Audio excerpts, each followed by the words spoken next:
आहेत ना, मोजलेत ना, घ्या आपल्या स्टेशनला घ्या। देशात मोठ्या प्रमाणात लहान मुलांची तस्करी सुरू असल्याचे प्रकार समोर येत आहेत।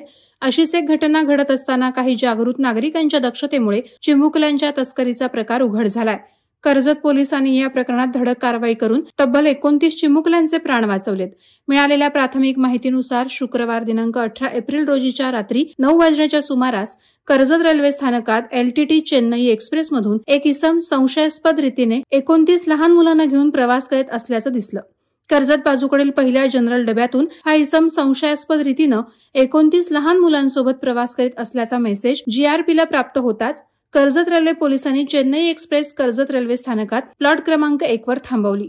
GRPचे अधिकारी आणि अंमलदार यांनी संशयित इसम आणि 29 लहान मुलांना कर्जत रेल्वे स्थानकात उतरवून त्या इसमाची चौकशी केली। त्यावेळी त्याने त्याचं नाव जलालुद्दीन मोहम्मद फिदा हुसेन सिद्दीकी, वय वर्ष 28, व्यवसाय मदरसा शिक्षक, राहणार वायगरा असं सांगितलं।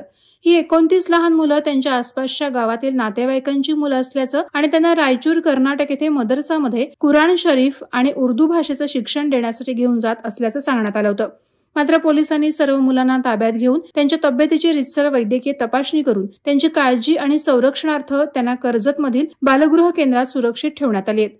या प्रकरणाची पुढील कार्यवाही मुंबई लोहमार्ग पोलीस आयुक्त रवींद्र शिसवे, मुंबई लोहमार्ग मध्य परिमंडळ पोलीस उपायुक्त मनोज पाटील यांच्या मार्गदर्शनाखाली वरिष्ठ पोलीस निरीक्षक तानाजी खाडे, पोलीस निरीक्षक मुकेश ढगे हे करत आहेत। वादळवारा लाईव्हसाठी आनंद सकपाळ, कर्जत। नवी मुंबई व रायगड जिल्ह्यातील ताज्या बातम्या आणि घडामोडींसाठी सबस्क्राईब करा वादळवारा लाईव्ह चॅनल आणि दाबा बेल आयकॉन।